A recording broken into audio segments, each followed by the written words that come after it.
Hello everyone, the विजय अकॅडमीमध्ये तुम्हा सर्वांचं स्वागत आहे. तर आपण जी चालू केलेली सीरीज आहे ती MHT CET कॅप राऊंड 2026साठी इंजिनिअरिंगच्या ॲडमिशनसाठी ही सीरीज मी चालू केलेली आहे आणि याच्यामध्ये तुम्ही प्लेलिस्ट चेक करू शकता. त्याच्यामध्ये खूप सारे पॉईंट्स आपण कव्हर केलेले आहेत. तर आजच्या व्हिडिओमध्ये आपण कव्हर करणार आहोत की तुमचे जे कॉलेजेस आहेत ते जर आता कॅप राऊंड 1 झालेलं आहे त्याच्यामध्ये तुमचं जे कॉलेजेस आहेत ते अलॉट झालेले आहेत. तर काही मुलांना प्रॉब्लेम येत आहे की त्यांना कॉलेजेसमध्ये तिथे अलॉटमेंटच नाही झालेली आहे, कोणतंही कॉलेज त्यांना मिळालेलं नाही आहे. तर मी याच्यामध्ये तुम्हाला सांगणार आहे की कोणकोणत्या चुका तुम्ही केलेल्या असतील त्याच्यामुळे तुम्हाला कॉलेज अलॉट नसेल झालं आणि राऊंड 2मध्ये तुम्हाला काय करायचं आहे त्याचे स्टेप बाय स्टेप मी तुम्हाला गाईड करणार आहे.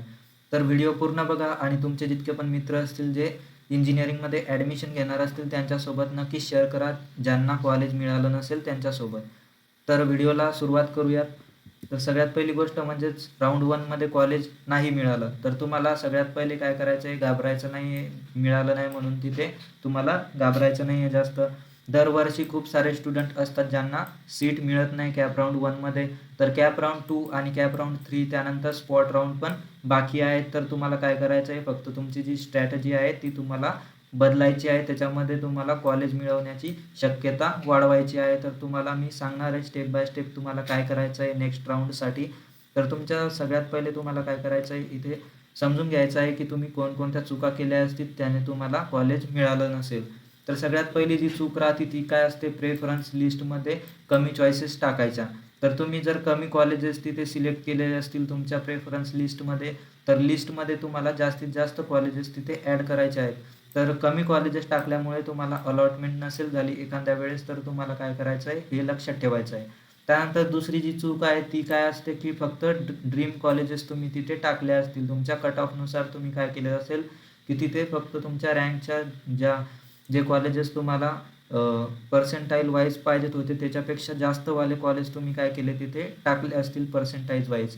तर फक्त तुम्हाला टॉपचे कॉलेजेस नाही टाकायचे तर तुमच्या कट ऑफला जे मॅच होईल ते कॉलेजेस तुम्हाला टाकायचे होते. तर हे एक कारण आहे ज्याच्या थ्रू तुम्हाला कॉलेज नसेल मिळालं. त्यानंतर तिसरा जो रिझन येतो तो आहे सेफ कॉलेजेस टाकले नाहीत. तर याच्यामध्ये तुम्ही काय केलेलं आहे, बॅकअप कॉलेजेस जे असतात सेफ कॉलेज जिथे तुम्हाला सीट 100% मिळू शकते ते कॉलेज तुम्ही लिस्टमध्ये टाकलेच नसतील तर ही पण एक चूक आहे. त्यानंतर previous year cut off check केला नसेल तुम्ही तिथे. जेव्हा तुम्ही लिस्ट बनवता तेव्हा काय करायचं असतं, तुम्हाला मागच्या वर्षीचा कट ऑफ जो असतो तो चेक करून तुम्हाला तिथे रिअलिस्टिक कॉलेजेस जे तुमच्या पर्सेंटाईलला मॅच करेल ते कॉलेजेस तुम्हाला तिथे टाकावे लागतात. तर ते तुम्ही बघितलं नसेल प्रॉपर म्हणून तिथे गडबड होऊ शकते. त्यानंतर प्रेफरन्स ऑर्डर जो राहतो तुमचा त्याच्यामध्ये तुम्ही काहीतरी ऑर्डरमध्ये चूक केली असेल. चुकीच्या प्रमाणे तुम्ही तिथे कॉलेजेस लिहिले असतील किंवा ब्रांचेस तुम्ही सिलेक्ट केल्या असतील. तर या सगळ्या चुकांमधून काय झालं आहे तुमचं तिथे कॉलेज अलॉटमेंट नाही झालं आहे तुम्हाला. तर या सगळ्या चुका ठीक आहेत, तुम्हाला या सगळ्या चुका सुधाराव्या लागतील सेकंड राऊंडसाठी. तर सेकंड राऊंडसाठी या चुका पुन्हा करू नये म्हणून मी तुम्हाला सांगत आहे की काय काय करायचं आहे तुम्हाला. तर राऊंड 2साठी काय करायचं आहे स्टेप बाय स्टेप तुम्हाला सगळ्यात पहिली गोष्ट म्हणजे प्रिव्हियस इयरचे कट ऑफ तुम्हाला परत चेक करायचे आहे डिटेलमध्ये. तर तुमचे जे पर्सेंटाईल आहे त्याच्यानुसार तुम्हाला कोणकोणते कॉलेज मिळू शकतात ते तुम्हाला चेक करायचं आहे. तुमच्या पर्सेंटाईल रँकला कोणते कॉलेज तुम्हाला मिळू शकतात ते तुम्हाला प्रिव्हियस कट ऑफनुसार तुम्हाला चेक करायचं आहे आणि ते कॉलेजेसची एक लिस्ट बनवायची आहे. तर प्रेफरन्स लिस्ट जी आहे ती तुम्हाला काय करायची, अपडेट करायची. परत एकदा तिथे नवीन कॉलेजेस ॲड करायचे आहेत आणि गरज नसलेले कॉलेजेस तुम्हाला रिमूव्ह करायचे आहेत. तर अशा प्रकारे काय करायचं आहे, तुम्हाला तुमची जी लिस्ट आहे ती तुम्हाला अपडेट करायची आहे. त्यानंतर मिनिमम तुम्हाला 20 ते 25 कॉलेजेस तिथे लिस्ट टाकायची आहे आणि त्याच्यामध्ये तुम्हाला ब्रांचेस पण ॲड करायचे आहेत. तर जितके जास्त तुम्ही कॉलेजेस टाकाल आणि असं नाही की टॉपचेच कॉलेजेस टाकाल मी 20 ते 25 असं नाही. तुमच्या जे कट ऑफ असेल त्याच्या तुमचे जे पर्सेंटाईल असेल त्याच्या रेंजमधले तुम्हाला काय करायचे, हाय टू लोमध्ये तुम्हाला सेफ कॉलेजेसपर्यंत तिथे सगळे तुम्हाला टाकायचे आहेत. तर स्टेप नंबर 4मध्ये तेच आहे की तुम्हाला सगळ्यात पहिले टॉपचे कॉलेजेस टाकायचे आहेत. त्यानंतर तुमच्या पर्सेंटाईलला मॅच होणारे ते कॉलेजेस टाकायचे आहेत मीडियमवाले आणि त्याच्यानंतर जे तुम्हाला 100% लागून जातील अशा पर्सेंटाईलचे सगळ्यात खाली लिस्टमध्ये तुम्हाला ठेवायचे आहे. तर अशा प्रकारे तुम्हाला या तिन्ही गोष्टीचा मिळून तिथे लिस्ट तयार करायची आहे. त्यानंतर स्टेप नंबर 5मध्ये काय येईल, तुमचं ब्रांचला तुम्ही फ्लेक्झिबल राहा.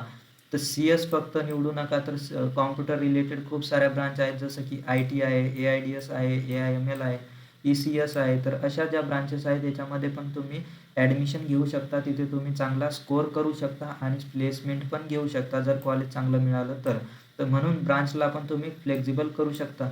तर याच्यानुसार तुम्हाला तुमची जी लिस्ट आहे ती अपडेट करायची आहे. त्यानंतर ऑप्शन फॉर्म जो आहे तुम्हाला वेळेत सबमिट करायचा आहे. तर प्रॉपर लिस्ट तुम्हाला या सगळ्या गोष्टी लक्षात ठेवून तिथे क्रिएट करायची आहे आणि तुमची जी डेडलाईन असेल त्याच्या आत तुम्हाला काय करायचं आहे, फॉर्म तुमचा सबमिट करायचा आहे, जी की 7 ते 9 ऑगस्टच्या मध्ये आहे. तर शेवट दिवसाची वाट नका पाहू. आधीच कॉलेज तुमचं प्रिपेअर करून ठेवा, लिस्ट तयार करून ठेवा आणि त्याच्यामध्ये तुम्हाला अपडेट करायचे असतील ते अपडेट करा. त्यानंतर राऊंड 2मध्ये कट ऑफ कमी होतो का? तर हा क्वेश्चन खूप सारे जण विचारतात. तर राऊंडमध्ये कट ऑफ कमी होतो का? तर अनेक कॉलेजेसमध्ये राऊंड 2मध्ये कट ऑफ हा थोडासा कमी होऊ शकतो. कारण राऊंड नंबर 1 जो आहे तुमचा, त्याच्यानंतर काय होतं, स्टुडंट दुसऱ्या कॉलेजमध्ये ॲडमिशन घेतात किंवा सीट ॲक्सेप्ट करत नाही, त्यांना ते आवडत नाही, तर ते काय करतात, बेटरमेंटसाठी जात असतात तिथे. तर त्या सीट ज्या राहतात त्या सीट काय असतात, अवेलेबल असतात. तर त्यासाठी तुमचा जो कट ऑफ आहे तो थोडासा कमी होऊ शकतो किंवा जे पॉप्युलर कॉलेजेस आहेत तुमचे तिथे जवळपास असू शकतो.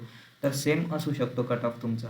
तर याच्यामध्ये त्यामुळे काय होतं की फक्त कट ऑफ कमी होईल या अपेक्षेवर राहू नका. नेमकी रिअलिस्टिक तुमचे जे तुमच्या ज्या पर्सेंटाईलला मॅच होणारे कॉलेज आहेत त्याच्यानुसार तुम्ही लिस्ट तिथे तयार करा. तर अशा प्रकारे हा डाऊट पण क्लिअर झालेला आहे आपला. त्याच्यानंतर इम्पॉर्टंट टिप्स आहेत काही ज्या तुम्हाला लक्षात ठेवायच्या आहेत. जर सगळ्यात पहिले घाबरायचं नाही आहे तुम्हाला, तर काय करायचं आहे, मिनिमम तिथे 20 ते 25 तुम्हाला चॉईसेस तुमच्या लिस्टमध्ये टाकायचे आहेत जास्तीत जास्त, जेणेकरून तुम्हाला सेकंड राऊंडमध्ये कॉलेज लागेलच, फिक्स लागेल. त्यानंतर प्रिव्हियस इयरचा कट ऑफ बघूनच तुम्हाला तिथे लिस्ट तुमची तयार करायची आहे. त्यानंतर प्रेफरन्स लिस्ट तुम्हाला पुन्हा एकदा रिव्ह्यू करून बघायची आहे. जेव्हा तुम्ही कॅप राऊंड 2चा फॉर्म भराल त्याच्या आधी एकदा परत व्हेरीफाय करायचे आहे की तिथे ऑर्डर तुमचा बरोबर आहे का. पहिले ड्रीम कॉलेजेस आहेत का, त्यानंतर रिअलिस्टिक म्हणजे तुमच्या पर्सेंटाईलनुसार मॅच होणारे आणि सेफ कॉलेजेस म्हणजेच तुम्हाला 100% ॲडमिशन मिळेल असे कॉलेजेस. त्याच्यामध्ये पण ब्रांच तुम्हाला बरोबर सिलेक्ट करायचे आहेत, कोणकोणत्या ब्रांच तुम्हाला घ्यायच्या असतील त्या. त्यानंतर ऑप्शन फॉर्म जो आहे तो डेडलाईनच्या आत तुम्हाला भरायचा आहे. तर या सगळ्या गोष्टी तुम्हाला लक्षात ठेवूनच तिथे सगळ्या गोष्टी करायच्या आहेत राऊंड नंबर 2साठी. आता राऊंडमध्ये नंबर 2मध्येही कॉलेज मिळालं नाही तर काय करायचं आहे, राऊंड नंबर 3साठी जायचं आहे. त्यानंतर स्पॉट राऊंड पण तुम्हाला असते.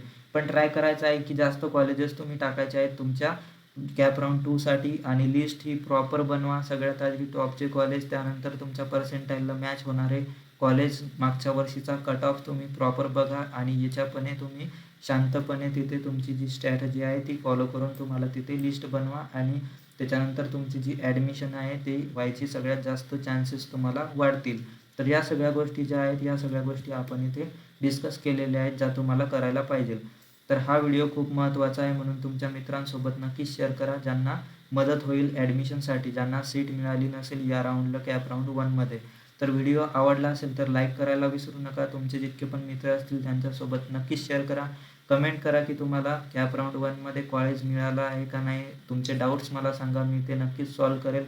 तर खाली डिस्क्रिप्शन बॉक्समध्ये आपला ग्रुप पण दिलेला असेल, टेलिग्रामचा ग्रुप किंवा व्हॉट्सअपचा ग्रुप, तो जॉईन करून घ्या. तिथे नेक्स्ट व्हिडिओचे तुम्हाला अपडेट वगैरे मिळत राहील. तर भेटूयात पुढच्या व्हिडिओमध्ये तुमचा नवा डाऊट्स घेऊन. तर धन्यवाद मित्रांनो.